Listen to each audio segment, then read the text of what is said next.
Good morning class 8। How are you. पिछले class में कुछ वर्क्स दिए थे, कंप्लीट हुआ या नहीं, नोट्स बना या नहीं बना, शाम तक मुझे बताओगे।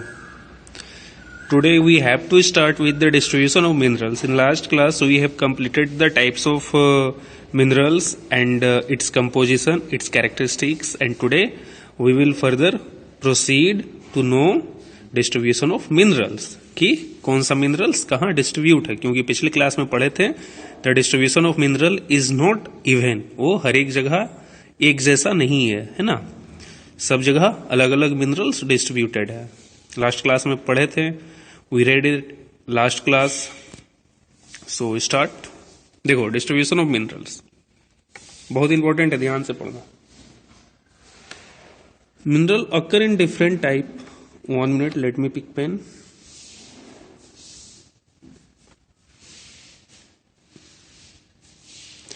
Mineral occur in different types of rocks. Some are found in igneous rocks.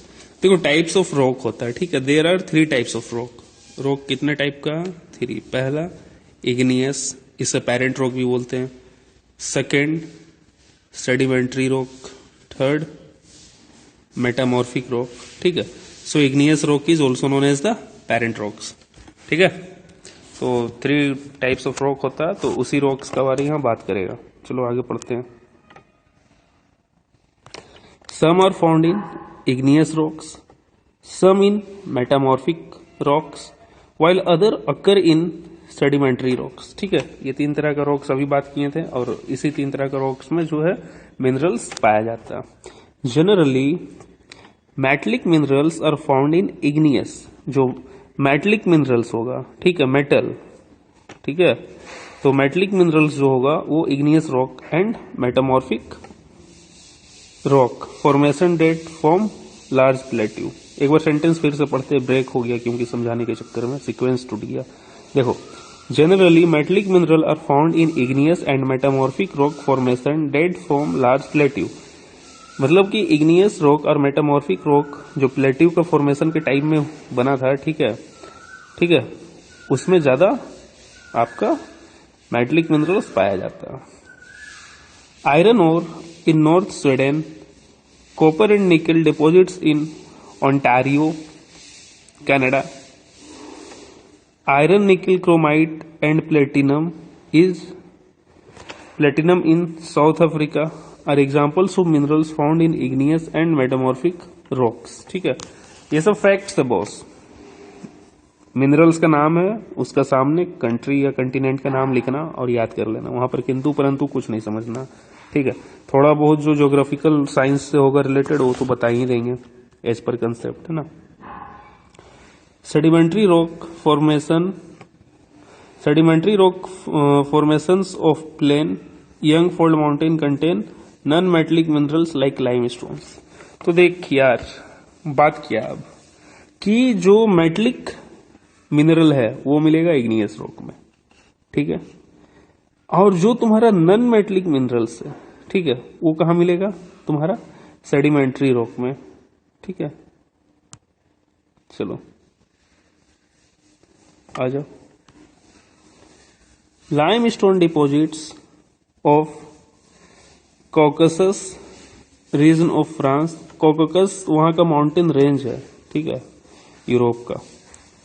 Reason of France, manganese deposit of Georgia and Ukraine, phosphate beds of Algeria are some examples. Minerals fuel such as coal and petroleum are also found in sedimentary strata, ठीक है। तो जो तुम्हारा कोल and petroleum जो है वो भी किस जगह पर पाया जाता है? सेडिमेंट्री रॉक का जो फॉर्मेशन होने वाला एरिया रहेगा, है ना, उस जगह पर सेडिमेंट्री स्ट्रेटा पे पाया जाएगा, ठीक है। तो फाइनली यहां पर क्या निकला कंक्लूजन कि रॉक है, इग्नियस है तो वहां मेटलिक मिलेगा, देन सेडिमेंट्री है तो नॉन मेटलिक मिलेगा, ठीक है, ठीक है। देन अब कौन बचा? मेटामॉर्फिस, ठीक है, मेटामॉर्फिक रॉक है, ठीक है। तो वहां पर क्या मिलेगा, क्रोमाइट वगैरह, वो भी मिनरल्स ही है। तो बेसिकली ये मिनरल्स एंड नॉन मिनरल्स को डिफ्रेंशिएट कर गया, इग्नियस एंड सेडिमेंट्री रॉक। ठीक है, चलो नाउ अब देखो, अब ये जो है ना, ये डिवीजन है। अब ये कंटिनेंट वाइज हम लोगों को पढ़ना है। Now from this point we will study each continent, what is and where is distribution of minerals. क्या मिनरल्स कहाँ डिस्ट्रीब्यूटेड है ये पढ़ेंगे। ठीक है, तो एक पहले मैप देख लो, सारे कंटिनेंट का दिया हुआ है, ऐसे तो कुछ पता चल नहीं रहा तो पढ़ते ही है। ठीक है, लेकिन एक चीज देखो कि कहां कहां पर डिपॉजिट है, इस मैप के थ्रू हम बता दें। पिछले लेक्चर में याद होगा कि तुम पढ़े होगे क्या, मैं खुद बताया हूं कि जहां जहां रॉक फॉर्मेशन हुआ है, ठीक है, रॉक फॉर्मेशन हुआ वहां वहां पर डिपोजिशन है। तो नॉर्थ अमेरिका में ये साइड देखो रॉकी एरिया है, ये साइड रॉकी एरिया है। साउथ अमेरिका में ये साइड रॉकी एरिया है। ठीक है, यहां पर है। इंडिया में देखो, साउथ इंडिया में है इस जगह पे। ठीक है, फिर यूरोप में इस एरिया पे है, यहाँ पर माउंटेनियस एरिया है एक्चुअली ऐसे। ठीक है, तो इस तरह से है, एक रफ वर्क है ये। ठीक है, ऐसा नहीं कि 100% वहीं पे डिपोजिशन है। क्यों? क्योंकि उसका पीछे बहुत सा ज्योग्राफिकल रीजन है कि जब अर्थ का फॉर्मेशन हुआ था तो उस टाइम विदरिंग एंड इरोजन भी हुआ था। और जो फॉर्मेशन ऑफ रॉक है वो सिर्फ इग्नियस रॉक ही नहीं है, बल्कि सेडिमेंट्री रॉक भी है और मेटामॉर्फिक रॉक भी है। तो इग्नियस रॉक जो है वो क्या बोले थे, ये पेरेंट रॉक है। ठीक है, तो सिर्फ इग्नियस रॉक ही ऐसा जगह फॉर्म करता है जहां पर प्लेट का मूवमेंट होता है, टेक्टोनिक प्लेट का movement. And rest of the part पे तुम्हारा metamorphic rock and sedimentary rock का फॉर्मेशन हो सकता है। तो इसलिए इन डेप्थ हम ज्यादा यहाँ पर आएंगे नहीं, बस टर्म ही इंट्रोड्यूस कर रहे हैं, टर्म से ही अभी काम चलाओ। और टाइप्स ऑफ रॉक अगर चैप्टर्स में रहा तो पढ़ा जाएगा, नहीं तो फिर उसे मैं साइड से कवर करूंगा, है ना। चलो आ जाओ, Asia, let it be clean. China and India have large iron ore deposits. Large iron ore deposition कहाँ है? China and India. The continent produces more than half of the world's tin. जो Asia है ना continent, ठीक है, ये आधा से भी ज्यादा वर्ल्ड का जो टीन का आवश्यकता होता है, टीना जो टीन, उसका प्रोडक्शन करता है। ठीक है,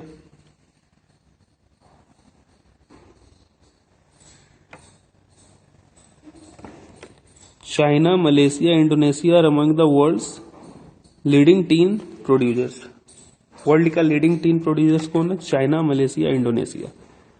China also leads in production of lead, antimony and tungsten. China lead, antimony and tungsten का भी प्रोडक्शन में आगे है। Asia also has deposits of manganese, bauxite, nickel, zinc, copper, ये सब भी एशिया में डिपोजिशन है। चलो एशिया हो गया। Now Europe. Europe is the leading producer of iron ore in the world. पूरा वर्ल्ड में यूरोप ज्यादा आयरन ओर प्रोड्यूस करता है। The countries with large deposits of iron ore are Russia, Ukraine, Sweden, France. ये सब country जो है ज्यादा लार्ज डिपोजिट, यहां पर ज्यादा डिपोजिशन है आयरन ओर का। ठीक है, minerals deposits of copper, lead, zinc, manganese and nickel are found in eastern Europe and European Russia. Eastern Europe and European Russia में ये सब मिनरल्स पाया जाता है। कौन कौन से? कॉपर, जिंक, लेड, मैग्नीज, निकल, ये सब। चलो यूरोप हो गया। North America. Minerals deposits in north America are located in 3 zone. 3 zone में इसको बांटा गया। Canadian region, north of the great lake, the Appalachian region and the mountain ranges of the west. Iron और nickel, gold, uranium and copper are mined in Canadian shield region. Coal in the Appalachian reason.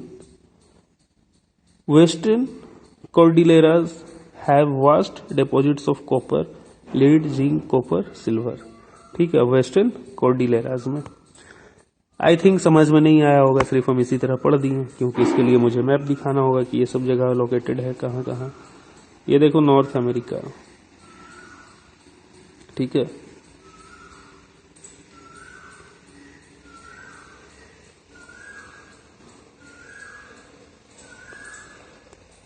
Clear होने दो। Great lake इस जगह पे है, ठीक है, centre पे। वेस्टर्न कॉर्डिलेरा ये हो गया माउंटेन का सीरीज, ठीक है। इसे भी अभी नीचे आना था, ठीक है, उधर हो गया। दो चीज बता दी। एप्लाचियन जो हुआ ईस्ट साइड हुआ, ठीक है, ऐसे। तो ये 3 रीजन में नॉर्थ अमेरिका है। अब समझ में आया? अब फिर से पढ़ते हैं, अब समझ में आएगा।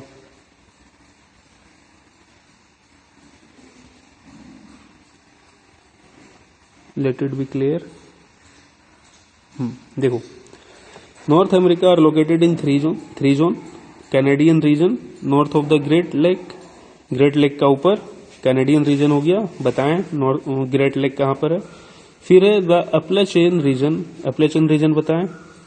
And the mountain ranges of the west, and mountain ranges of west बताएं, ठीक है। अब फिर क्या हुआ, अब डिस्ट्रीब्यूशन देखो। आयरन और nickel, gold, uranium and copper are mined. ये सब का माइनिंग होता है कहाँ? In the Canadian shield region. Canadian shield region कहाँ? ये वाला area.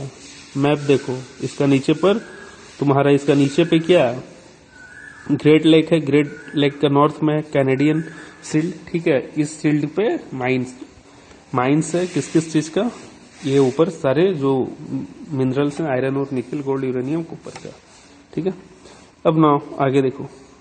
Coal in the Appalachian region, Appalachian region दिखाए थे east side. Western cordilleras, west side वाला।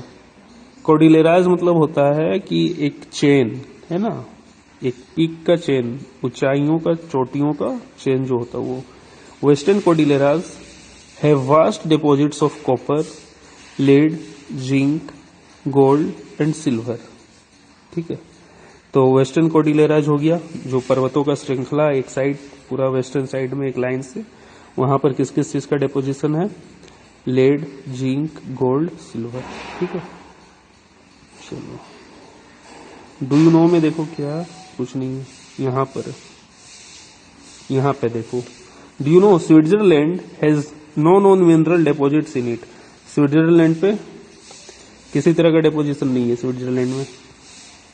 नॉर्थ अमेरिका हो गया। Now south America, south America पर ध्यान दो। ब्राजील एक कंट्री है साउथ अमेरिका में। Brazil is the largest producer of high grade iron ore in the world. मतलब उच्च क्वालिटी का हाई ग्रेड आयरन ओर जो है पूरा वर्ल्ड में कौन प्रोड्यूस करता है? Brazil. Chile and Peru are leading producer of copper. Chile और पेरू जो है वेस्ट साइड में कंट्री है साउथ अमेरिका में। चिली अलग कंट्री, पेरू अलग कंट्री। वो किस चीज का प्रोड्यूसर है? कॉपर का। Brazil and Bolivia are among the world's largest producer of tin. Brazil जो है, ब्राजील से नॉर्थ साइड ऊपर, ठीक है, बोलिविया है। तो ब्राजील और बोलिविया वर्ल्ड में किस चीज का अच्छा प्रोड्यूसर है? टीन का, ठीक है। ब्राजील आयरन ओर का भी है, टीन का भी है। South America also has large deposits of gold, silver, zinc, chromium, manganese, bauxite, mica, platinum, asbestos and diamond. Mineral oil is found in Venezuela. ये अफ्रीका कंटिनेंट का एकदम नॉर्थ में चले आओ, वहां वेनेजुएला है। मिनरल जो वाइल है, वाइल यहां मिलता है, ठीक है, वेनेजुएला में। अर्जेंटीना, चिली, पेरू, कोलंबिया, ठीक है, इस कंट्री में मिलता है वाइल साउथ अमेरिका का। समझ गए? आगे Africa. Africa is rich in mineral resources. It is the world's largest producer of diamond, gold and platinum. Diamond, gold and platinum कहां से? अफ्रीका कंटिनेंट से, ठीक है। South Africa, Zimbabwe and Zaire produce a large portion of the world's gold. सबसे ज्यादा gold का production कहाँ कहाँ से होता है? Africa, south Africa. Africa continent है, अफ्रीका कंटिनेंट में साउथ अफ्रीका सबसे नीचे है। देख लो साउथ अफ्रीका कहाँ। लेट इट बी क्लियर, साफ होने दो। चलो हो गया साफ। साउथ अफ्रीका यहाँ पे है, रुक जाओ, ये वाला एरिया पे, ठीक है। ये है साउथ अफ्रीका और ये कंटिनेंट पूरा अफ्रीका है, ठीक है। चलो अफ्रीका में ठीक है। तो ये है साउथ अफ्रीका, जिम्बाब्वे, जेरी में गोल्ड का सबसे ज्यादा प्रोडक्शन है। The other minerals found in Africa are copper, iron ore, chromium, uranium, cobalt, bauxite, ये सब भी मिनरल्स मिलता है। Oil is found in Nigeria, Nigeria में वाइल है, तेल है। Oil is found in Nigeria, Libya, Angola, इस जगह पर मिलता है, ठीक है। चलो then come Australia. It's now about Australia. Australia is the largest producer of bauxite in the world. It is a leading producer of gold, diamond, iron ore, tin, and nickel. It is also rich in copper, lead, zinc, and manganese. Kalgoorlie, ठीक है, Kalgoorlie and Coolgardie area of Western Australia have largest deposits of gold. Gold का deposition Australia में कहाँ है? कलगुरली and कुलग्रेडी, ये दो जगह पर वेस्टर्न ऑस्ट्रेलिया में। ऑस्ट्रेलिया कंटिनेंट और कंट्री दोनों है भाई, ठीक है। Antarctica. The geology of Antarctica is sufficiently well known to predict the existence of variety of mineral deposit, some probably large. ऐसा प्रिडिक्ट किया गया क्योंकि वहां पर ह्यूमन लाइफ है नहीं, तो वहां पर रिसर्च चलता रहता है अंटार्कटिका पे, है ना। फिर भी जियोलॉजिस्ट लोग वहां ड्रिल करके माइन छोटा छोटा ड्रिल करके पता लगाएं कि क्या क्या मिनरल्स है, तो आइडिया है कि वहां बहुत सारा मिनरल्स है। Significant size of deposits of coal in the trans Antarctic mountain and iron near the prince Charles mountain of east Antarctica is forecasted. ऐसा अनुमान लगाया गया है कि बहुत बड़ा पैमाने पे कोल एंड आयरन ओर का डिपोजिशन है, क्योंकि वो अभी तक अनएक्सप्लोर है ना, वहां पर माइन अभी तक नहीं ना हुआ। माइनिंग कोई भी माइंस नहीं ना वहां पे, क्योंकि लाइफ वहां सपोर्ट करता ही नहीं, ह्यूमन बींग वहां पर रह ही नहीं सकता, एडवर्स कंडीशन है, बहुत मुश्किल से लोग वहां सरवाइव करते हैं। तो फिर जो तुम्हारा एक्सप्लोरेशन का काम है वो तो इतना आसानी से होगा नहीं, ठीक है। आयरन और gold, silver and oil are also present in commercial quantities, एक कॉमर्शियल क्वांटिटीज में वहां पे प्रेजेंट है, okay. Use of minerals, do you know, एक देख लो यहां पर था, चलो यहां पे देखो a green diamond is the rarest diamond, green diamond is a rarest diamond. The oldest rock in the world are in western Australia, जो ओल्डेस्ट रॉक है वो वर्ल्ड में कहा? Western Australia. They date from 4300 million years ago, only 300 million years after the earth was formed. बस earth का 300 साल बनने के बाद ही वो वाला रॉक का फॉर्मेशन हुआ था, okay. Now uses of minerals. Minerals are used in many industries, बहुत सारी इंडस्ट्री में। Minerals which are used for gems जो पत्थर वगैरह हाथ में पहनते हैं ना, नीलम मोती वो वाला, जेम्स आर यूजुअली हार्ड होता। These are then set in various style for jewellery में भी यूज होता। Copper is another metal used in everything from coins to pipe, हर एक चीज में कॉपर का इस्तेमाल होता। Silicon used in computer industry is obtained from quartz. याद रखना सिलिकॉन कहाँ यूज ज्यादा होता है? कंप्यूटर इंडस्ट्री में। और सिलिकॉन कहाँ से मिलता है? क्वार्ट्ज से।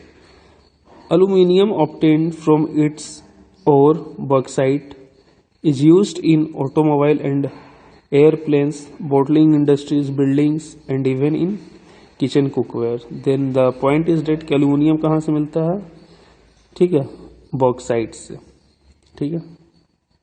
चलो अब क्या, कंजर्वेशन ऑफ मिनरल्स, मिनरल्स को कंजर्व करना चाहिए, है ना। इट इज मिनरल और नॉन रिन्यूएबल रिसोर्सेस, मिनरल क्या नॉन रिन्यूएबल रिसोर्सेस है। It takes thousands of years for the formation and concentration of minerals, हजारों वर्ष लगते हैं। The rate of formation is much smaller than the rate at which human consume these minerals. वही बात है कि जो कंजप्शन है वो प्रोडक्शन से स्पीड है, तो मिसमैच हो जाएगा, तो मिसमैच हो जाएगा तो प्रोडक्शन घट जाएगा, कंजप्शन बढ़ जाएगा। It is necessary to reduce wastage in the process of mining. Recycling of metal is another way in which the mineral resources can be conserve, means recycle कीजिए। पावर रिसोर्सेस, अब ये minerals हो गया, okay, minerals section जो है वो पूरा complete हो गया। अब पावर के बारे में पढ़ेंगे, है ना, ठीक है। देखो एक वही स्टोरी से start as usual, NCERT topic. क्या है story? Sunny's mother begin her day by switching on the geyser, geyser on करती है सबसे पहले, very good. She irons Sunny's school uniform before waking him up, ठीक है। सनी बेटा है, उसको नहाने के लिए, ठीक है, नहलाने के लिए गीजर ऑन करती है और फिर उसका कपड़ा को आयरन करती है, ठीक है। Irons school uniform before waking up him. She then rushes to the kitchen to prepare a glass of orange juice for him in the blender. फिर जूस भी बनाना है एक गिलास। Sunny, have you finished taking bath? Come and have your breakfast. Call out mother while preparing breakfast on the gas stove. Sunny, while going to school, Sunny forget to switch off light and fans. When mother switches them off, she thinks that life in the cities may be more comfortable, but its dependency on more and more gadgets, all of which consume energy, has led to the wide gap between the demand and supply. With the advent of science and technology, the lifestyle are changing very fast. चलो अब सीधा सीधी कहानी समझ लो यार। कहानी यही है कि वो स्कूल गया, लाइट विट बंद करके नहीं गया, तो उसकी मम्मी फिर बंद की, फिर सोची कि इस शहर में कितना लाइफ कंफर्टेबल होता, हर एक काम तुरंत हो जाता गैजेट से।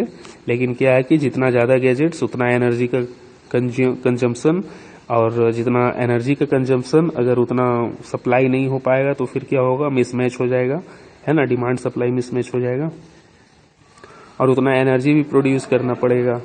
एनर्जी प्रोड्यूस करने में कार्बन इमिशन बहुत होता। तो यही कहानी है कि पावर को सेव करना चाहिए।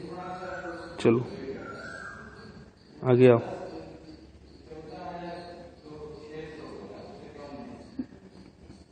देखो, power and energy plays a vital role in our lifes. We also need power for industry, agriculture, transport, communication and defence. हर एक जगह तो यार बिना इलेक्ट्रिसिटी का क्या होगा, तुम सोचो ना, कोई भी ऐसा जगह है बिना इलेक्ट्रिसिटी का कुछ होगा? कहीं कुछ नहीं हो सकता। अगर तुम हेयर कट भी करवाने जाते हो तो पहले लोग कैंची से काटता था छोटा छोटा, आजकल तो सीधा ट्रिमर लगाता। वहां भी चाहिए पावर, कोई काम नहीं है बिना पावर का। पावर रिसोर्सेज में भी broadly categorized as conventional and non conventional resources. तो पावर जो है वो दो बेसिस पे डिफाइन किया गया। क्या किया? एक कन्वेंशनल और दूसरा नॉन कन्वेंशनल। तो आस्ते आस्ते ये सारे को कवर करेंगे। आ जाओ। तो पहला, conventional sources. Conventional sources of energy are those which have been in common use for a long time. जो लंबे समय से इस्तेमाल करते आ रहे हैं, सदियों सदियों से, है ना, वो हो गया कन्वेंशनल सोर्सेस। जैसे firewood and fossils fuels are the two main conventional energy sources, है ना। मतलब वर्षों वर्षों से फायरवुड का इस्तेमाल करते आ रहे हैं ना, लकड़ी को जला के खाना बनाना और ये सब। तो क्या हुआ? कन्वेंशनल हुआ, जो लंबे समय से चलता आ रहा। ओके, चलिए आगे देखिए। Firewood it is widely used for cooking and heating. Firewood का किस चीज में काम आता है? Cooking and heating. In our country more than 50% of the energy used by villagers comes from firewood। ठीक है, हमारी कंट्री में ना मोर देन 50% एनर्जी जो है विलेजर्स यूज कहाँ से करते हैं? फायरवुड से। सोच लो, कुछ लोग जो पेड़ से सूखकर लकड़ी गिर जाता है उससे यूज करते हैं, और कुछ लोग पेड़ को ही काट लेते हैं। कितना दुविधा विडंबना है। ठीक है, चलो आगे आओ। Remains of plants and animals which were buried, मतलब जिसको गाड़ा जाता था, under the earth for million of years got converted by the heat and pressure into fossil fuels. तो जमीन का अंदर जो भी चीज को गाड़ा जाता था, दफनाया जाता था ना, तो वो प्रेशर, ठीक है, तुम्हारा कन्वर्ट हो जाता था। हीट और प्रेशर के कारण फॉसिल फ्यूल में कन्वर्ट हो जाता था। तो फॉसिल फ्यूल है क्या? Fossil fuel such as coal, petroleum and natural gases are the main sources of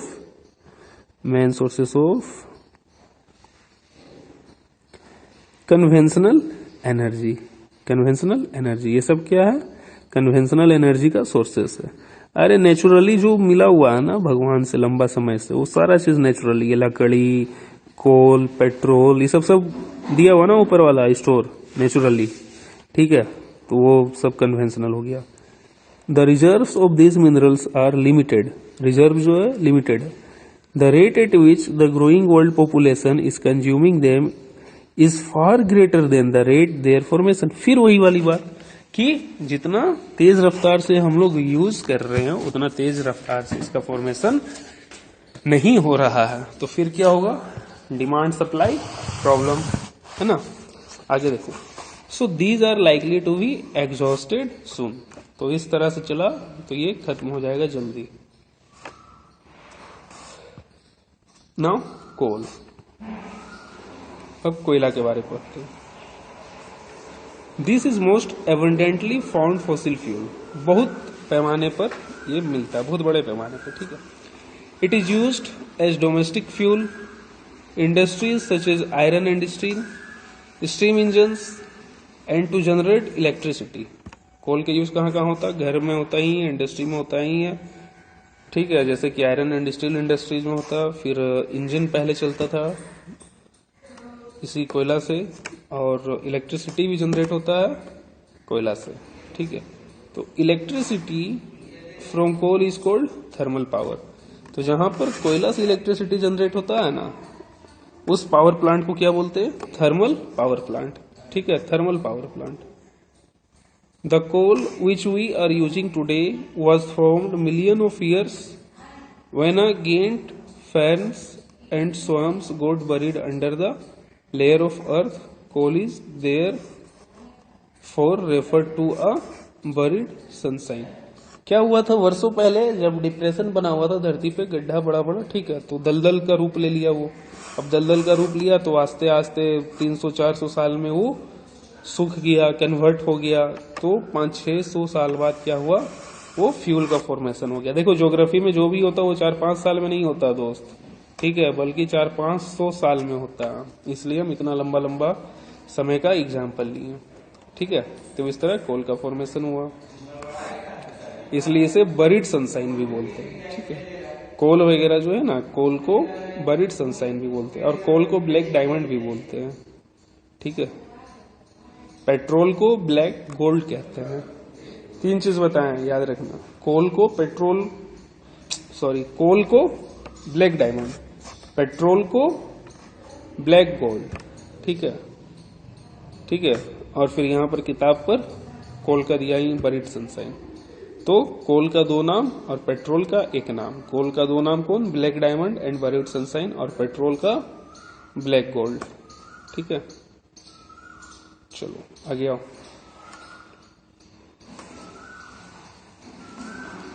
The leading coal producers of the world are China, USA, Germany, Russia, South Africa, and France. The coal producing area of India are Raniganj, Jharia, Dhanbad and Bokaro in Jharkhand.